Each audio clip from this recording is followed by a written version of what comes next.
Hello, my name is Alvin Dang, and this will be my consumer alert presentation. And I will be talking about video games matter.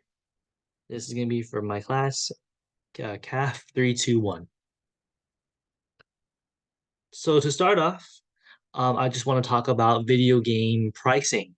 It is known that video games are expensive. Um, as a gamer myself, throughout my childhood, I have seen the rise in video game pricing. They have gone up from $20 all the way to $70 today. It is expected when a newly released game that comes out, and depending on what console it comes out on, and by a develop and by a developer, a common game will cost around either $40 to $70.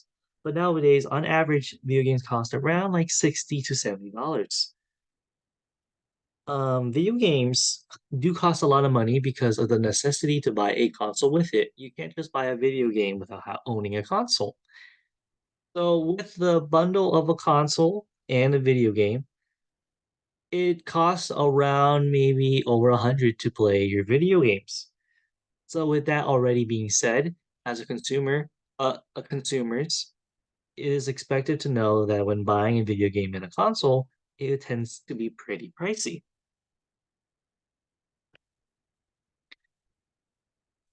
It also comes with the fact that there are also video game editions. Um, there are also possible choices of either just buying a video game or buying a very deluxe edition of the video game. This comes with the question of which is better. You can either buy a video game by itself, or you can buy a video game that comes with figure or a figurine or an art book, kind of like the example that I'm showing you on the slide right now. A bundle is really good because it comes with many things at a higher price, obviously. That's why there's the question of either buying it as a standard edition or buying a deluxe edition. So, with that being said, there comes the question of value and the expectation of value. Since you're buying a higher price of a standard video game, and if you're buying the deluxe edition, it is expected to know that you will get a higher value out of it, a higher satisfaction out of it, because that's what the developer is going for.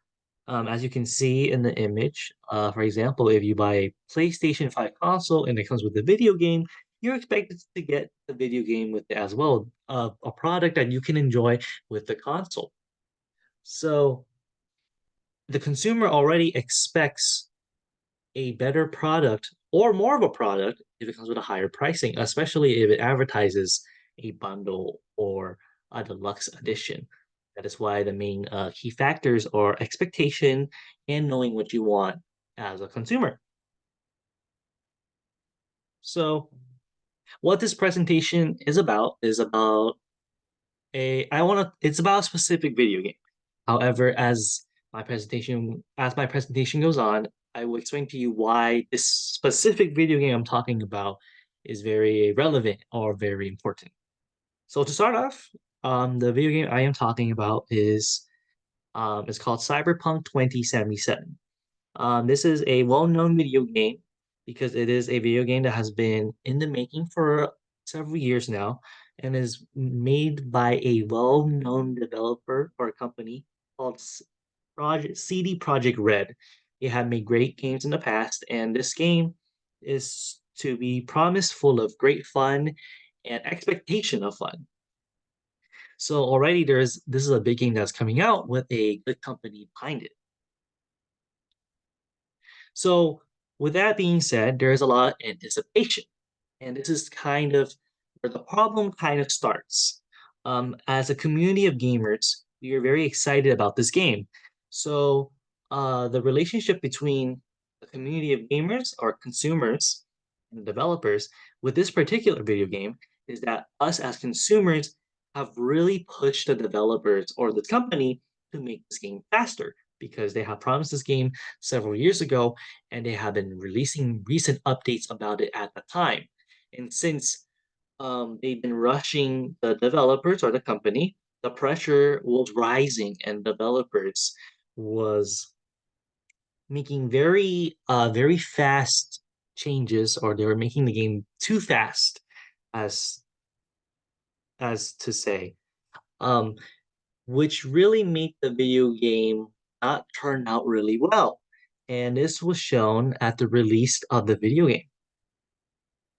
So, as you can see in the image, this is what the video game looked like. In the left image, the video game really turned out blurry, and in the right image, it is a character doing a pose that is not supposed to be in the video game.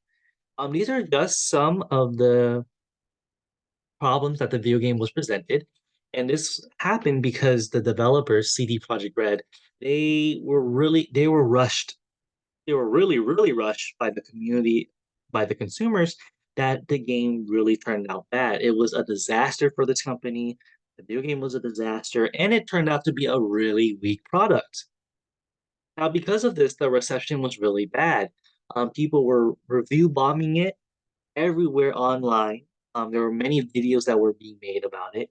There was the consumers, the gamers and the consumers, are us as the consumers. We were refunding the game a lot. A lot of people refunded the game because of the glitchiness and the problems the video game had, and the reception of the negativity and the low scores.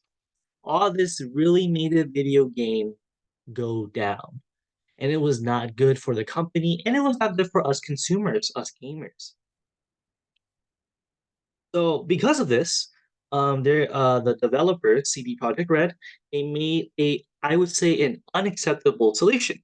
As you can see in the image as is shown, they did what it was called as updates to the game. Basically, they released an unreleased product. They released a product that was weak, and as the game is already out already, they will constantly update the game to make it better. And this shouldn't have never happened. This should not have happened because when you are making a product, you should the product should be already finished. It should be already polished. It should not be a weak unreleased product. So their solution or their roadmap to this video game being better, as you can see from the release to all the way to the year 2022, they promised updates and a fix and fixing the game up, which is an unacceptable solution in my personal opinion. So the main point of this presentation and the main point of the main point of it all is that it is very important to have a good relationship between consumers and developers. I use this specific video game for example because this video game accurately portrays how a weak relationship between a consumer and a producer will produce a weak product.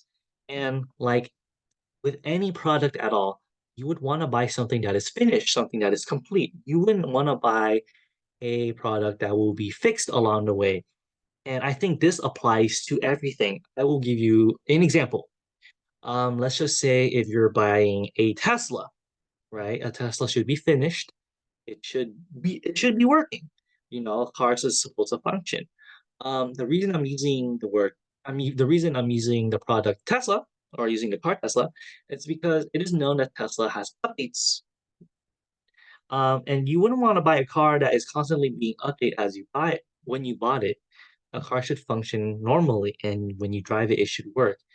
Like, I don't think anyone would want to hear to have their car being updated as they drive along. So this is the main point. I use this specific video game, for example, as an example because it was very well known at the time to have a lot of problems and a lot of glitches. And the solution to that was to update it and to fix it. And I think that's is not a good solution at all. So the suggestion and the solution I suggest is that there should be a good relationship between producers and consumers. So a good relationship can be established where they know what the consumers want so the producers can produce it and to not feel rushed and that they can release a finished product. That is the main point, and that is the main topic. Thank you for listening to my presentation. Thank you, thank you, thank you.